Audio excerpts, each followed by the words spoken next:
जय हिंद प्यारे बच्चों। स्वागत है आपका उत्कृष्ट डिफेंस एकेडमी के इस प्यारे से यूट्यूब चैनल में। तो बच्चों, परिश्रम बैच की इस बेहतरीन सीरीज को आगे बढ़ाते हुए आज हम फिर से कंटिन्यू करने वाले हैं अपने लास्ट 15 इयर्स के फिजिक्स के क्वेश्चंस। जैसा कि आपने पिछले वीडियो में देख लिया होगा कि हमने 2011 फर्स्ट पेपर के फिजिक्स के सारे क्वेश्चंस को बहुत डिटेल में डिस्कस किया था, यानी नए नए कॉन्सेप्ट सीखे थे जो आपको हेल्प करेंगे आपके अपकमिंग एनडीए एग्जाम में। तो शुरुआत करते हैं बेटा इस पेपर को। आज हमारे पास है एनडीए 2011 सेकंड पेपर, जिसमें हम अपने फिजिक्स के सारे क्वेश्चंस कवर करने वाले हैं। अब देखिए पहला क्वेश्चन इसमें क्या आ रखा है। देखिए पहला क्वेश्चन आ रखा है, two copper wires A and B of length L and 2L respectively have the same area of cross section. The ratio of resistivity of wire A to the resistivity of wire B, यानी दो ताम्र तारों A और B की लंबाई L और 2L है और उनके प्रतिच्छेद का क्षेत्रफल समान है। तार A की प्रतिरोधकता का तार B की प्रतिरोधकता से क्या अनुपात है, यानी हमें क्या निकालना है कि जो वायर A है और वायर B है उसकी रेजिस्टिविटी का रेशियो निकालना है। क्लियर है। अब हमारे पास फॉर्मूला रेजिस्टेंस के लिए क्या होता है, R is equals to rho L upon A। और अगर मैं यहां से फॉर्मूला निकालूं रो के लिए तो रो इज इक्वल्स टू मेरे पास हो जाएगा R A upon L। But एक चीज यहां पर कैच है कि जो रेजिस्टिविटी होती है बेटा वो कभी भी क्रॉस सेक्शन एरिया एंड या फिर लेंथ पर डिपेंड नहीं करती है, यानी आपके सिर्फ किस पर डिपेंड करती है, नेचर ऑफ मटेरियल पे। नेचर ऑफ मटेरियल पे यानी जो कंडक्टर है उसका नेचर कैसा है इस पर डिपेंड करती है। अब आपने देख लिया है क्योंकि दोनों ही वायर जो है कॉपर वायर्स है, इसका मतलब दोनों का मटेरियल सेम होगा।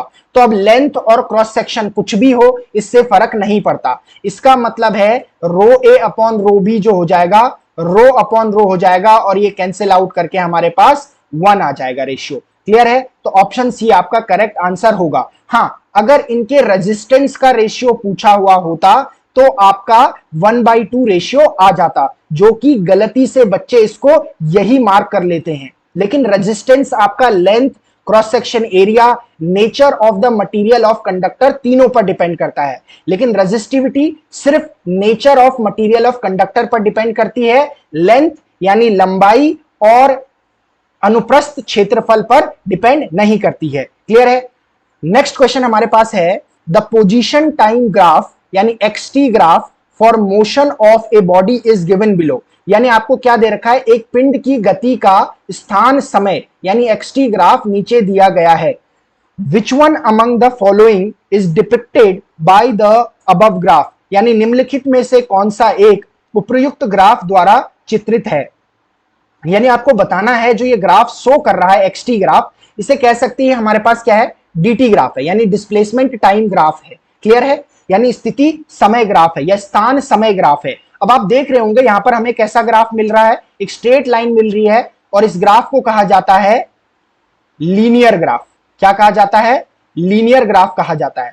और लीनियर ग्राफ का मतलब क्या होता है, जब दो क्वांटिटीज के बीच में डायरेक्टली प्रोपोर्शनल रिलेशन हो, यानी x is directly proportional to t हो। और ऐसा कब होता है, जब बॉडी यूनिफॉर्म मोशन कर रही हो। ऐसा मोशन यूनिफॉर्म मोशन कर रही हो, यानी एक समान गति कर रही हो। और यूनिफॉर्म मोशन की खासियत क्या होती है कि समान समय अंतराल में समान दूरी तय होती है, यानी equal distance is covered in equal interval of time. और ऐसा तभी पॉसिबल है बॉडी के लिए, equal distance equal interval of time में कवर करने के लिए तभी पॉसिबल है जब उसकी वेलोसिटी कांस्टेंट हो। और जब वेलोसिटी कांस्टेंट होती है इसका मतलब एक्सीलरेशन 0 होता है। तो मेरे पास कौन सा ऑप्शन सही है, ऑप्शन नंबर सी सही है कि 0 एक्सेलरेशन को शो कर रहा है आपका जो एक्सटी ग्राफ गिवन है। अगला क्वेश्चन है, which one among the following waves are called waves of heat energy. निम्नलिखित तरंगों में से कौन सी एक ताप ऊर्जा की तरंगे कहलाती है। देखिए क्या दे रखा है, radio waves, infrared waves, ultraviolet waves और माइक्रोवेव्स। ये जो तीनों वेव्स आपको दे रखी है ये पहले प्रीवियस ईयर में जब मैंने आपको बताया था, ये तीनों कैसी है, इलेक्ट्रोमैग्नेटिक वेव्स है। कैसी है, इलेक्ट्रोमैग्नेटिक वेव्स है। अब जो आपकी इंफ्रारेड वेव्स होती है ना बेटा, जो इंफ्रारेड वेव्स होती है उसे ही वेव्स ऑफ हीट एनर्जी कहा जाता है। इसे ही वेव्स ऑफ हीट एनर्जी कहा जाता है। ऐसा किस लिए, इसकी जो वेवलेंथ होती है वो 700 नैनोमीटर टू 1 मिलीमीटर होती है। और ये जो वेवलेंथ होती है इतनी सफिशिएंट होती है कि अगर आप किसी सब्सटेंस पे इस वेवलेंथ के वेव को ड्रॉप करवाओगे, इंसिडेंट करवाओगे, तो उसके जो एटम्स होते हैं, मॉलिक्यूल्स होते हैं, वो वाइब्रेट करने लग जाते हैं और उनके वाइब्रेशन की वजह से उस सब्सटेंस में हीट एनर्जी प्रोड्यूस हो जाती है। That is the reason why we are calling these infrared waves as waves of heat energy. Clear है? तो आपका इसका आंसर क्या होगा, बी ऑप्शन आपका इसका करेक्ट आंसर होगा कि इंफ्रारेड वेव्स को ही वेव्स ऑफ हीट एनर्जी कहते हैं। अगला क्वेश्चन मेरे पास है, the phenomena of trade winds takes place due to, यानी व्यापारिक पवनों की परिघटना किसके कारण होती है। यानी ये उन वेव्स की बात की जा रही जो समुद्र के किनारे होती है, यानी उन वेव से हम ट्रेड वगैरह करते हैं, उनसे हम डायरेक्शन को डिनोट करते हैं। तो इनमें से कौन सा फिनोमिना हेल्पफुल है उनके लिए, देखो ट्रेड विंड्स के लिए, conduction of heat, convection of heat, radiation या नन ऑफ दी। देखो कंडक्शन के लिए मैंने आपको बताया था पहले ही कि कंडक्शन में क्या होता है, जो हीट का ट्रांसफर होता है। देखो these 3 ways are transfer of heat, ये आपका क्या है, ट्रांसफर ऑफ हीट के तरीके हैं 3, यानी किस तरीके से ऊष्मा का संचरण होता है। एक कंडक्शन तरीका है, एक कन्वेक्शन तरीका है, एक रेडिएशन तरीका है। तो जो आपका कंडक्शन होता है, उस कंडक्शन में जो हीट का ट्रांसफर होता है वो बिना पार्टिकल के मोशन के होता है। यानी जब एक आयरन रॉड को आप एक एंड से हीट करोगे तो दूसरा एंड भी हीट हो जाता है, क्योंकि जिस एंड से आप हीट कर रहे हो उसका पहला पार्टिकल वाइब्रेट करने लग जाता है और उसी वाइब्रेशन की वजह से वो हीट ट्रांसफर होती है लास्ट एंड तक। क्लियर है? कन्वेक्शन में क्या होता है, कन्वेक्शन में आपका क्या करता है, जो पार्टिकल्स गर्म होता है वो पार्टिकल ठंडे पार्टिकल के जगह चले जाता है और ठंडा पार्टिकल अपना पोजीशन चेंज कर लेता है। तो ये कन्वेक्शन का तरीका है। अब रेडिएशन के लिए मीडियम की ही जरूरत नहीं पड़ती है। जैसे कन्वेक्शन क्या है, जब बॉइलिंग ऑफ वाटर, जब पानी को उबाला जाता है तो नीचे का पानी गर्म हो जाते हैं, नीचे के मॉलिक्यूल्स, वो मॉलिक्यूल ऊपर चले जाते हैं क्योंकि नीचे के थोड़े से ठंडे होते हैं और वो ठंडा मॉलिक्यूल नीचे आ जाता है। क्लियर है? तो इसमें क्या हो रहा है कन्वेक्शन में, कि आपका पार्टिकल, गर्म पार्टिकल ठंडे की जगह ले रहा है। यही मेथड होता है कि ट्रेड विंड्स में भी यही फॉलो होता है। आपकी जो हवाएं होती है इसी को फॉलो करती है, कन्वेक्शन फिनोमिना को। तो कौन सा ऑप्शन सही होगा, बी ऑप्शन आपके पास सही होगा यहां पर। क्लियर है? अगला देखिए हमारे पास, ultrasonic waves are those sound waves having frequency. Ultrasonic waves की फ्रीक्वेंसी क्या होती है? देखिए जो अल्ट्रासोनिक वेव्स होते हैं इनकी जो फ्रीक्वेंसी होती है वो 20 किलो हर्ट्ज से अबव होती है। क्या होती है? 20 किलो हर्ट्ज से अबव होती है। तो कौन सा ऑप्शन सही हो जाएगा? ऑप्शन नंबर सी आपका सही हो जाएगा। इसमें देख लीजिए, बार बार मैं आपको बता रहा हूं, अभी तक प्रीवियस ईयर में बार बार ये क्वेश्चन आ रहा है, जो ऑडिबल फ्रीक्वेंसी होती है, ऑडिबल जो साउंड वेव्स होती है उसकी फ्रीक्वेंसी की जो रेंज होती है वो 20 हर्ट्ज से 20 किलो हर्ट्ज होती है। क्लियर है? एंड अगर मैं कहूं कि जो बिलो 20 हर्ट्ज होती है उन वेव्स को कहा जाता है इंफ्रासोनिक। क्लियर है? और जो अबव 20 किलो हर्ट्ज होती हैं उन्हें कहा जाता है अल्ट्रासोनिक। तो जो आपके पास ऑडिबल का मतलब है जो ह्यूमन ईयर्स के लिए ऑडिबल साउंड है वो इसी रेंज की होती है। ठीक है? तो अल्ट्रासोनिक वेव्स की फ्रीक्वेंसी क्या होती है? मोर देन 20 किलो हर्ट्ज होती है। ऑप्शन में 20 किलो हर्ट्ज की जगह क्या भी दिया जा सकता है? 20,000 हर्ट्ज भी दिया जा सकता है। क्लियर है? अगला क्वेश्चन है हमारे पास, the image formed by convex mirror of a real object is larger than the object. ठीक है? क्या बोला गया है? एक वास्तविक पिंड का उत्तल दर्पण द्वारा बनने वाला प्रतिबिंब पिंड से बड़ा होता है। अब देखिए यहां पर रियल इमेज की बात की जा रही है। Of a real image is larger than the object. ये इमेज होना चाहिए था, यहां पर ऑब्जेक्ट की जगह, क्वेश्चन गलत है, इमेज होना चाहिए था यहां पर। तो आप देखिए जरा, ये कह रहा है क्वेश्चन की कॉन्वेक्स मिरर के केस में रियल इमेज बन रही है। अब आप बताइए जरा, कॉन्वेक्स जो मिरर होता है, यानी उत्तल जो दर्पण होता है, उस केस में अगर आप देखोगे, उसके आपने दो इमेज फॉर्मेशन के केसेस देखे होंगे क्लास 10th और 12th में भी। तो उसमें हमारे पास जो हमेशा इमेज बनती है वो आपकी कैसी बनती है, वर्चुअल बनती है। तो ऑप्शन क्या आपके पास, कोई भी यू की पोजीशन नहीं हो सकती है। तो for no value of u, यानी किसी भी वैल्यू ऑफ यू के लिए, यानी ऑब्जेक्ट की किसी भी पोजीशन के लिए रियल इमेज कभी भी नहीं बनती है कॉन्वेक्स के केस में। क्लियर है? तो आपका कौन सा हो जाएगा, for no value of u. अगला मेरे पास है, protons and neutrons are bound in nucleus by. अब देखिए, आपका जो न्यूक्लियस होता है उसमें आपके दो पार्टिकल्स होते हैं, एक होता है प्रोटॉन्स प्लस एक होता है आपके पास न्यूट्रॉन, और इन दोनों को मिलकर कहा जाता है न्यूक्लियॉन। इन्हें कहा जाता है न्यूक्लियॉन्स। अब ये क्या है आपके पास, दोनों कैसे बंधे रहते हैं उस न्यूक्लियस के अंदर, तो ये बेसिकली न्यूक्लियस के अंदर जो दोनों के दोनों पार्टिकल्स है, ये न्यूक्लियर फोर्सेस की वजह से बंधे रहते हैं। किसकी वजह से, न्यूक्लियर फोर्सेस की वजह से। और ये जो न्यूक्लियर फोर्स होता है ये शॉर्ट रेंज फोर्स है। क्लियर है? और शॉर्ट रेंज फोर्स होने के साथ ये बहुत स्ट्रॉन्ग फोर्स भी है।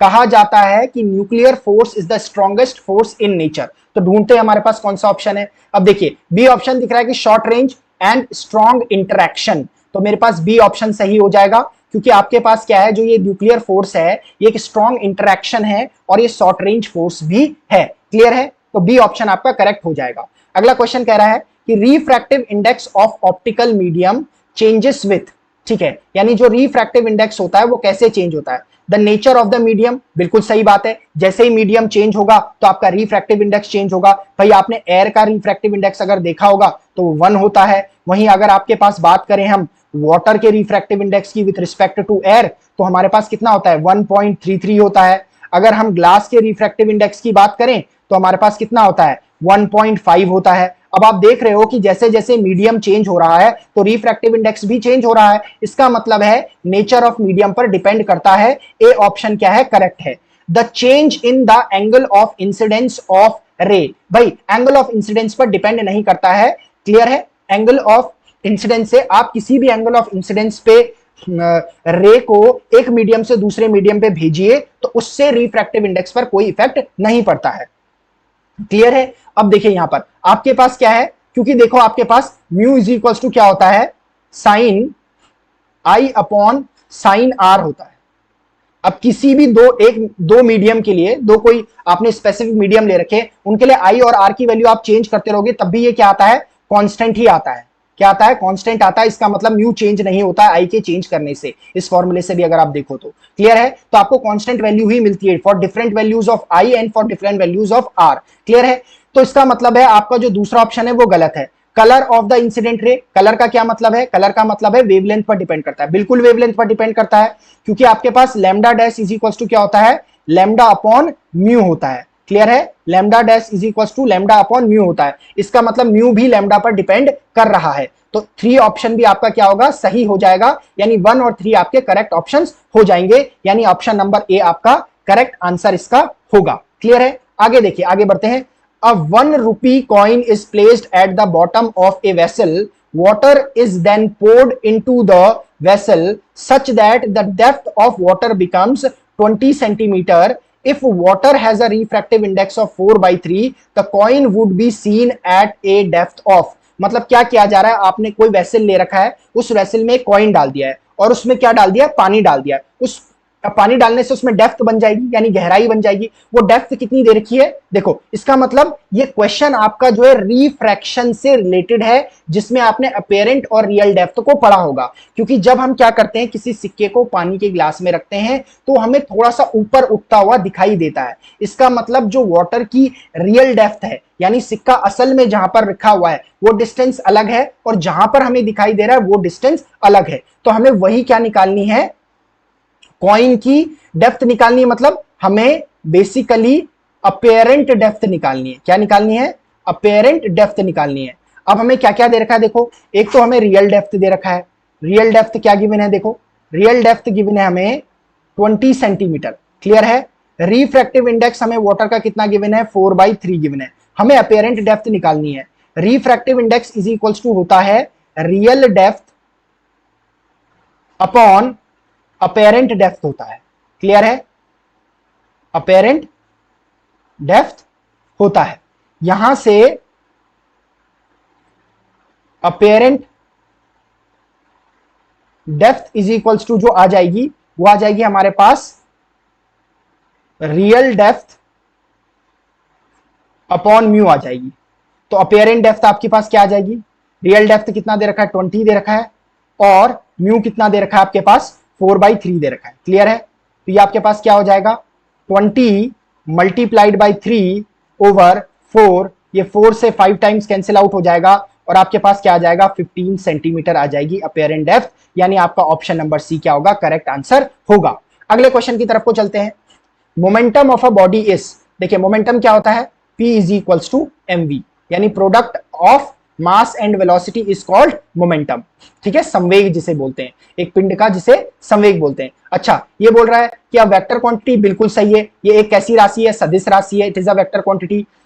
सेकंड बोल रहा है a conserved quantity in an isolated system.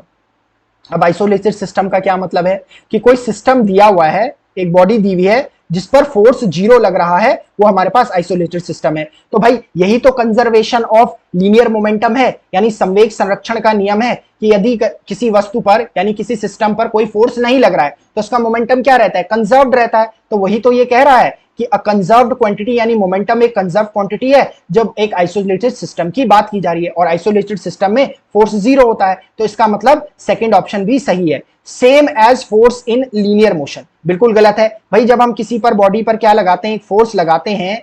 ठीक है, हमने यहां से फोर्स लगाया और इस बॉडी में v वेलोसिटी आ गई, जिसकी वजह से ये a एक्सेलरेशन से मूव करने लग गई और इसका मास m हो गया। तो जो फोर्स होता है वो product of mass and acceleration होता है, लेकिन जो आपका मोमेंटम होता है वो product of mass and velocity होता है। तो इसीलिए ये दोनों चीजें क्या है? सेम नहीं है। इसका मतलब ये ऑप्शन गलत हो जाएगा, सिर्फ पहला और दूसरा सही आंसर होगा। इसका मतलब सी ऑप्शन आपका करेक्ट होगा, 1 and 2 ओनली। क्लियर है? आगे बढ़ते हैं। If the ratio of the weight of a man in a stationary lift and when it is moving downward with a uniform acceleration a is 3:2, then the value of a is, यानी क्या बोला जा रहा है? कोई lift है, उसमें क्या है? आपका एक व्यक्ति जो है एक स्टेशनरी स्टेट में, जब लिफ्ट में व्यक्ति, मान लो ये व्यक्ति लिफ्ट में है, ठीक है, अभी लिफ्ट क्या है?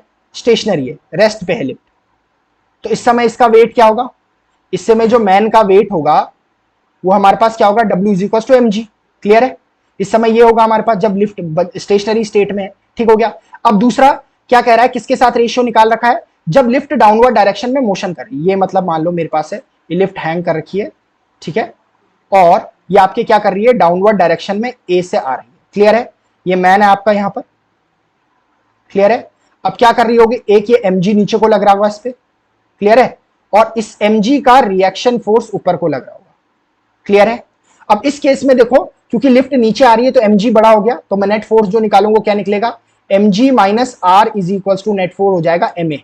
अब जो r रिजल्टेंट ऊपर लग रहा है ना, वही वेट होगा इस समय ऑब्जेक्ट का। तो r इज इक्वल टू क्या हो जाएगा? ये हो जाएगा mg minus ma is equal to r हो जाएगा मेरे पास। क्लियर है? यहां से m कांस्टेंट हो जाएगा, g minus a is equal to मेरे पास r हो जाएगा। यानी मेरे पास वेट जब स्टेशनरी स्टेट में थी, लिफ्ट रेस्ट में थी, तो उसका वेट क्या है? मैन का mg है, और जब डाउनवर्ड डायरेक्शन में जा रही है तो वेट कितना हो जाएगा? r is equal to mg minus a। तो इनका रेशियो कितना दे रखा है? 3:2 दे रखा है। यानी w man upon r is equal to हमारे पास कितना हो गया? हमें दे रखा है mg upon mg minus a is equal to कितना दे रखा है? इनका रेशियो 3/2 दे रखा है। m से तो m कैंसिल आउट हो गया, क्रॉस मल्टीप्लीकेशन करेंगे तो 2g is equals to 3g minus 3a आ जाएगा। क्लियर है? अब देखोगे जरा इधर, ये 3g इधर आएगा हमारे पास, तो हो जाएगा minus g is equals to minus 3a हो जाएगा। माइनस से माइनस कैंसिल, तो इसका मतलब एक्सेलरेशन यहां से कितना आ गया? a is equals to g/3। क्या आ गया? a is equals to g/3 आ गया मेरे पास, यानी ऑप्शन नंबर 20 का करेक्ट आंसर होगा। क्लियर है? आगे बढ़ते हैं। अगला क्वेश्चन हमारे पास, a body is thrown upward against the gravity g with initial velocity u.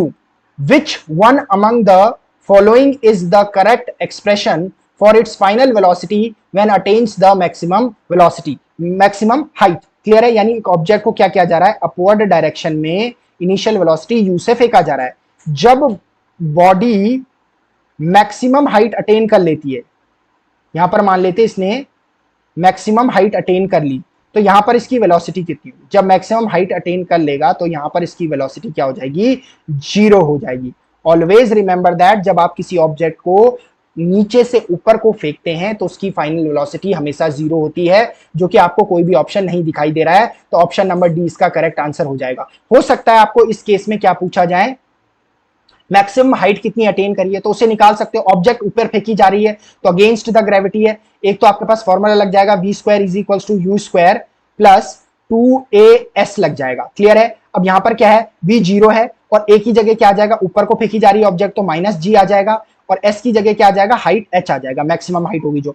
Value रखूंगा तो v की जगह 0 है, ये हमारे पास क्या आ जाएगा? u² आ जाएगा, ये आ जाएगा -2gh आ जाएगा। इसको अगर मैं सॉल्व करूंगा तो ये आ जाएगा -u² is equals to -2gh आ जाएगा। माइनस से माइनस कैंसिल हो जाएगा और हाइट जो मैक्सिमम आ जाएगी वो v²/2g हो जाएगा। अगर मान लो आपको मैक्सिमम हाइट के लिए क्वेश्चन आ जाए तो आपका ऑप्शन नंबर ए सही होता, लेकिन यहाँ पर वेलोसिटी मैक्सिमम हाइट पर पूछी हुई है तो वो हमेशा 0 होगी। क्लियर है? आगे बढ़ते हैं। हमारे पास अब पूछ रहा है, which one among the following is the correct value of gravitational force on the earth acting on a body of mass 1 kg। यानी ये बोल रहा है कि मान लो एक अर्थ का सरफेस है, ये अर्थ है आपके पास,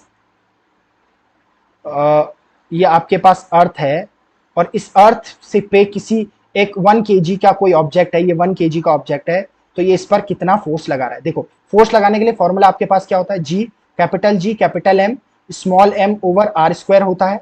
क्लियर है? अगर आप देखोगे तो यहाँ पर स्मॉल g की वैल्यू जो होती है capital G capital M over r² is equals to आपके पास कितनी होती है? 9.8 मीटर पर सेकेंड स्क्वायर होता है। क्लियर है? और ये आपको कितना दे रखा है? 1 kg दे रखा है 1 kg, तो इसका मतलब F इज इक्वल्स टू आपके पास क्या हो गया? G capital M over capital R² की वैल्यू कितनी हो गई? 9.8 हो गई, मल्टीप्लाइड बाय स्मॉल m की वैल्यू कितनी है? 1 है, इसका मतलब इसकी वैल्यू कितनी हो गई F की? 9.8 न्यूटन। यानी इस 1 kg पर ये अर्थ जो है 9.8 न्यूटन का फोर्स लगाएगी। That is option number B आपका करेक्ट आंसर होगा।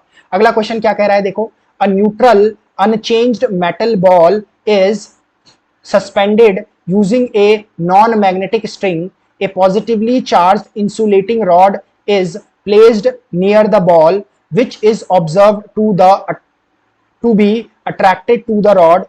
This is because, ठीक हो गया, ये कह रहा है the ball which is observe to be attracted towards the rod, यानी बॉल रॉड की तरफ को अट्रैक्ट होने लग जाएगी, ऐसा क्यों होगा? यानी क्या बोल रखा है क्वेश्चन में? आपकी एक मेटालिक रॉड को इस तरीके से लटकाया गया है। क्लियर है? मेटालिक रॉड है, इस मेटालिक बॉल को लटकाया गया है इस तरीके से, और आप ये एक क्या करी जा रही है? एक चार्ज इंसुलेटिंग रॉड, एक पॉजिटिवली चार्ज इंसुलेटिंग रॉड, इस तरीके से एक रॉड है, ठीक है, जो पॉजिटिवली चार्ज है, मतलब इस पर पॉजिटिव चार्ज है, इसको इसके नियर बाई ला जा रहा है, इस मेटल बॉल के नियर। अब क्या होगा? इस मेटल बॉल में क्या होने लगेगा? रीअरेंजमेंट ऑफ चार्जेस होने लगे। ये पॉजिटिव है तो ये इसके इस एंड की तरफ को नेगेटिव चार्ज को खींच देगा, ठीक है, और इस एंड की तरफ आ जाएगा पॉजिटिव चार्ज। ठीक है, ऐसा किसकी वजह से हुआ? This is due to rearrangement of electrons. ये रीअरेंजमेंट ऑफ इलेक्ट्रॉन्स की वजह से हुआ, तभी ये नेगेटिव हो गया, और ये पॉजिटिव तो ये इसकी तरफ को खींचने लगेगा, जैसा कि हम ऑब्जर्व कर रहे हैं। इसका मतलब ये किसकी वजह से हो रहा है? Due to rearrangement of electrons की वजह से। देखो हमारे पास क्या है, हाँ, यस, सी ऑप्शन ऐसा ही है, there is a rearrangement of the electrons in the balls, इसी वजह से ये ऐसा प्रोसेस हुआ कि अट्रैक्ट होने लगी बॉल इस पॉजिटिवली चार्ज रॉड की तरफ को। क्लियर है? अगला हमारे पास क्या बोल रहा है? It is impossible for two oscillators each executing simple harmonic motion to remain in phase with each other if they have different, अच्छा ठीक है, मतलब ये बोल रहा है कि अगर दो ऑसिलेटर्स मेरे पास है, टू ऑसिलेटर्स है, उनके लिए पॉसिबल नहीं है किसमें रहना, सेम फेज में रहना। ये बोल रहा है पॉसिबल नहीं है उनके लिए सेम फेज में रहना अगर इनमें से क्या डिफरेंट हो। देखो आपका जो जो ऑसिलेटर्स होते हैं ना वो फेज में तब होते हैं जब उनका टाइम पीरियड सेम होता है, तभी वो क्या होते हैं, फेज में होते हैं। तो इसमें डिफरेंट कौन सा होना चाहिए आपका, time period.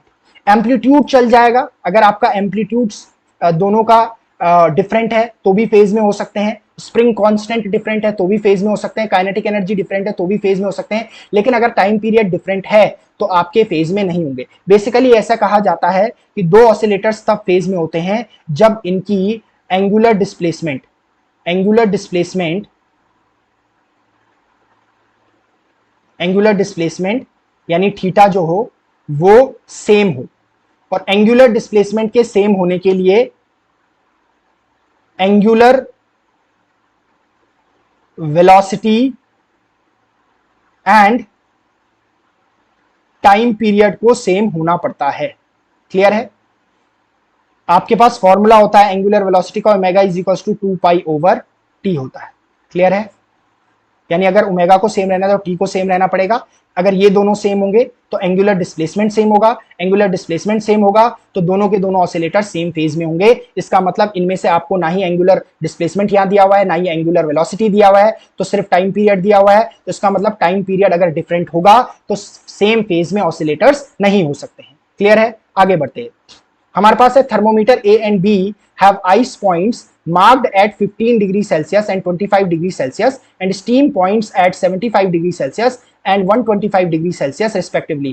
When thermometer A measures the temperature of bath at 60 degree Celsius, the reading of B. देखिए इसके लिए एक सिंपल सा फॉर्मूला हमारे पास है कि reading minus ice point upon steam point minus ice point is equals to constant होता है। किसी भी स्केल की अगर आप बात करेंगे तो ये हर एक स्केल में फॉलो होता है। अगर आपको किसी स्केल से किसी स्केल में कन्वर्ट करना है वहां भी ये फॉर्मूला यूज होगा। अब देखिए ए और बी की बात करी जा रही है तो देखते हैं रीडिंग ए पॉइंट ए में कितनी दे रखी है, 60 डिग्री दे रखी है, 60 डिग्री दे रखी है, माइनस आइस पॉइंट ए पर आइस पॉइंट कितना है, 15 डिग्री से 15 डिग्री है, अपॉन यहां पर स्टीम पॉइंट कितना है ए पर 75 डिग्री दे रखा है और आइस पॉइंट कितना है ए पर 15 डिग्री दे रखा है। क्लियर है? ये हमारे पास हो गया। अब देखिए बी पर निकालने हैं रीडिंग तो उसको एक्स ले लेते हैं, माइनस आइस पॉइंट कितना दे रखा है, 25 दे रखा है। ऐसे ही मेरे पास स्टीम पॉइंट कितना दे रखा है, 125 डिग्री दे रखा है, माइनस हमारे पास आइस पॉइंट कितना दे रखा है, 25 डिग्री दे रखा है। इसको अगर मैं सॉल्व करूंगा तो 60 माइनस हमारे पास क्या आ जाएगा, 15 अगर मैं माइनस करूंगा तो ये मेरे पास कितना आ जाएगा, यहां से 5 आ जाएगा, ये 45 डिग्री आ जाएगा और ये मेरे पास कितना आ जाएगा, देखो यहां से अगर मैं इसको सॉल्व करूंगा तो ये मेरे पास 60 आ जाएगा, 60 डिग्री आ जाएगा, इज इक्वल्स टू मेरे पास कितना आ जाएगा, x माइनस 25 डिग्री आ जाएगा अपॉन ये 100 डिग्री आ जाएगा। क्लियर है? अगर आप इसे सॉल्व करेंगे तो यहां से जो आपके पास आंसर निकल कर आएगा x की वैल्यू वो 100 डिग्री निकल कर आएगा। क्लियर है? तो ये हमारे पास क्या है, ऑप्शन नंबर डी आपका करेक्ट आंसर होगा। ये फॉर्मूला आपके लिए बहुत इंपॉर्टेंट है क्योंकि यही फॉर्मूला आपका यूज होता है अगर आपको किसी भी एक स्केल से दूसरे स्केल में कन्वर्ट करना है, सेल्सियस से फ़ारेनहाइट से या केल्विन में या रीमर स्केल की बात की जा रही है तो किसी में भी कन्वर्ट करना है तो इस फॉर्मूले का यूज किया जाएगा। क्लियर है? अगला मेरे पास क्या बोल रहा है, potential at a point due to a point charge is V. ठीक है, potential as a point due to, अच्छा पॉइंट चार्ज की वजह से पोटेंशियल कितना होता है, v is equals to K capital Q over R होता है। ये किसी भी पॉइंट चार्ज की वजह से पोटेंशियल होता है किसी पॉइंट पर। द चार्ज इज डबल्ड, अच्छा Q डैश कितना लिया जा रहा है, 2Q ले लिया जा रहा है। क्लियर है? And also the distance of the point from the charges is doubled, अच्छा R को भी क्या ले लिया जा रहा है, ट्वाइस ले लिया जा रहा है। क्लियर है? R को भी ट्वाइस ले लिया गया है। द न्यू पोटेंशियल इज, अच्छा V dash is equals to क्या हो जाएगा, K तो कांस्टेंट ही रहेगा, Q dash upon R dash हो जाएगा। इसका मतलब मैं इसे लिख सकता हूं K ट्वाइस ऑफ Q हो जाएगा और ये आ जाएगा ट्वाइस ऑफ R हो जाएगा, 2 से 2 कैंसिल आउट हो जाएगा, it will be equal to K capital Q over R, ये किसके इक्वल आ रहा है, वी के इक्वल आ रहा है, इसका मतलब है कोई भी चेंजेस नहीं होंगे, इसलिए आपका ऑप्शन नंबर सी इसका करेक्ट आंसर होगा। क्लियर है, आगे चलते हैं। Which one among the following is used to make a periscope. अच्छा, पेरिस्कोप का यूज कहां किया जाता है, एक चीज ध्यान रखना, इसका सबमरीन्स में किया जाता है। किसमें किया जाता है, सब मरीन्स में किया जाता है। सबमरीन्स में किस लिए इसका यूज किया जाता है, देखो ये इस टाइप का होता है,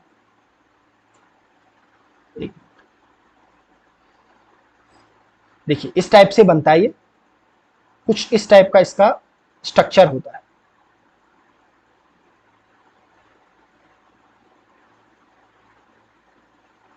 इस टाइप का इसका स्ट्रक्चर होता है। अब देखो, एक यहां पर लगाया जाता है प्लेन मिरर और एक यहां पे लगाया जाता है प्लेन मिरर।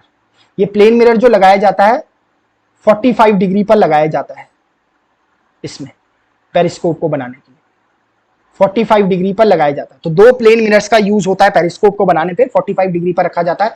यहां से देखो, इसको यहां से मान लो पानी है, यहां तक पानी है, यहां तक वाटर है, इसको सबमरीन से ऐसे निकाला जाता है, यहां से लाइट रेज आती है, यहां स्ट्राइक करती है और इधर आ जाती है आपके पास। तो क्या कर सकते हैं आप, पानी के नीचे से भी देख सकते हैं कि आपकी तरफ कौन आ रहा है, एनिमी जैसे आते हैं, तो इसको देखने के लिए यूज किया जाता है सबमरीन्स में। ठीक है, और इसमें किसका यूज किया जाता है, दो प्लेन मिरर्स का यूज किया जाता है एट 45 डिग्री एंगल पर। क्लियर है, अगला क्वेश्चन हमारे पास है, देखो kilowatt hour is the unit of. देखो किलोवाट आर आपके पास किसकी यूनिट, पोटेंशियल डिफरेंस नहीं, पोटेंशियल डिफरेंस की यूनिट तो क्या होती है आपके पास, वोल्ट होती है। इलेक्ट्रिक पावर नहीं, इलेक्ट्रिक पावर की यूनिट जो होती है आपके पास जूल पर सेकंड होती है। ठीक है, इलेक्ट्रिक पोटेंशियल की भी वोल्ट होती है। आपके पास इलेक्ट्रिक एनर्जी की ही यूनिट क्या होती है, किलोवाट आर होती है। ठीक है, क्लियर है, किलोवाट आर इसकी यूनिट होती है। क्लियर है, तो इसलिए आपका ऑप्शन नंबर सी क्या होगा, करेक्ट आंसर होगा। अगला क्वेश्चन क्या पूछ रहा है, what is the power of lens if the point of short sighted I. Short sightedness क्या होता है, नियर साइटेडनेस भी कहते हैं इसे, और इसे मायोपिया भी कहते हैं, यानी निकट दृष्टि दोष कहते हैं इसे। क्या कहते हैं, निकट दृष्टि दोष। इसमें क्या होता है, आपको जो नियर बाई का होता है, नियर का होता है वो आपको क्लियरली दिखाई दे रहा होता है। ठीक है, और जो आपका दूर का होता है, फार का होता है, वो आपको क्लियरली नहीं दिखाई होता है, नॉट क्लियरली दिखाई देता है। ठीक है, क्लियरली दिखाई नहीं देता है। इसमें आपको क्या दे रखा है, 200 सेंटीमीटर पे दे रखा है आपको। ठीक हो गया, तो आपकी कितनी पावर का लेंस लगेगा इसको देखने के लिए।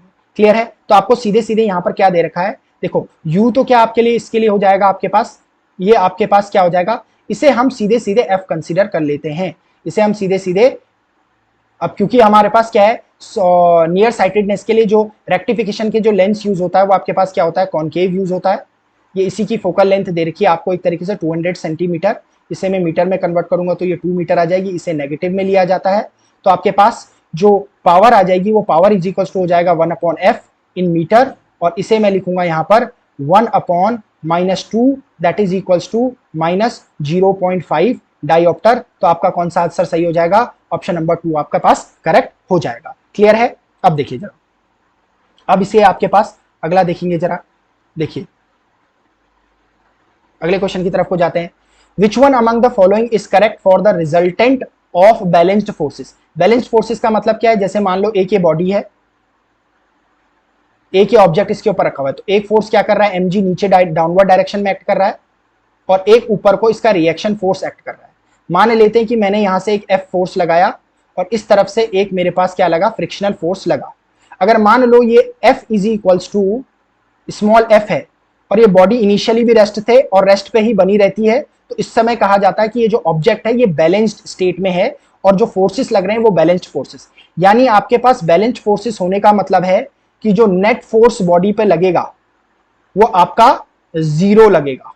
क्लियर है, यानी उसकी स्टेट को चेंज नहीं करेगा। यानी अगर बॉडी आपकी मोशन भी कर रही है तो अगर फोर्सेस लग भी रहे हैं तो, और फोर्सेस लगने की वजह से बॉडी यूनिफॉर्म वेलोसिटी से ही मूव कर रही है, यानी उसकी वेलोसिटी में कोई चेंज नहीं आ रही, कमी और ना कमी आ रही है और ना बढ़ रही है, इसका मतलब उस केस में भी आपकी बॉडी कैसी है, बैलेंस स्टेट में है। यानी बैलेंस फोर्सेस होते हैं जिसका रिजल्टेंट क्या होता है, 0 होता है। That is option number A आपका करेक्ट आंसर होगा। अगला क्वेश्चन क्या कह रहा है, देखो 3 resistance coils of 1 ohm, 2 ohm and 3 ohm are connected in series. If the combination is connected to a battery of 9 volt, what is the potential drop across the resistance of 3 ohm? देखो पहले आपको 3 resistance दे रखे हैं, उनका equivalent निकाल देते हैं, series में है, तो ये हो जाएगा आपके पास 1 + 2 + 3 इज इक्वल्स टू आपके पास 3 to 5, और एक क्या आ जाएगा आपके पास 6 ओम इक्विवेलेंट रेजिस्टेंस आ जाएगा। उसके लिए आपको क्या दे रखा है, इसके अक्रॉस एक बैटरी कनेक्ट कर रखी है, V इज इक्वल्स टू, इसका मतलब आपको 9 वोल्ट दे रखा है, करंट निकाल सकता हूं। V इज इक्वल्स टू क्या होता है आपके पास, आई आर होता है, इज इक्वल्स टू 9 वोल्ट दे रखा है, ठीक है। अगर मुझे आई निकालना है तो 9 अपॉन क्या आ जाएगा, आर आ जाएगा। आर मेरे को क्या दे रखा है, 6 दे रखा है, तो ये आपके पास 9/6 आ गया, 3 3 9 एंड 3 2 6, आपके पास इतना एम्पियर की आपके पास करंट हो गई। अब पूछा जा रहा है इस current what is the potential drop across the resistance, यानी अब आपको आर क्या दे रखा है, 3 ओम का दे रखा है, इसका मतलब पोटेंशियल ड्रॉप क्या हो जाएगा, V is equals to I R हो जाएगा। इसका मतलब आई कितना दे रखा है, 3/2 मल्टीप्लाइड बाई आपके पास क्या हो जाएगा 3/2, आर की वैल्यू क्या है 3, तो इसका मतलब ये क्या हो जाएगा 9/2, और इसे अगर आप सॉल्व करोगे तो ये आ जाएगा 4.5 वोल्ट आ जाएगा। इसका मतलब आपका करेक्ट आंसर होगा ऑप्शन नंबर सी। अगला क्वेश्चन देख लेते हैं, ये क्या बोल रहा है, the electrical lamp is of 100 watt is used for 10 hours per day. The unit of energy consumed in 1 day by lamp is, देखो 1 यूनिट एनर्जी जो होती है वो 1 किलोवाट आर के इक्वल होती है, ठीक है। आपको पावर कितनी दे रखी है, आपको 100 वॉट दे रखी है, ठीक है। इसे मैं कन्वर्ट कर देता हूं पहले आपके पास किलोवाट आर में, तो वो कैसे हो जाएगा 100/1000, ये आज आपके पास हो जाएगा किलोवाट हो जाएगा, किलोवाट हो जाएगा, ठीक है। किलोवाट में कन्वर्ट कर रहा हूं मैं से, ये 0.1 किलोवाट हो जाएगा, ठीक है, ठीक है। अब मैं अगर एनर्जी निकालूं तो एनर्जी कैसे निकल जाएगी यहां से, एनर्जी इज इक्वल टू कैसे हो जाएगी, पावर इंटू टाइम।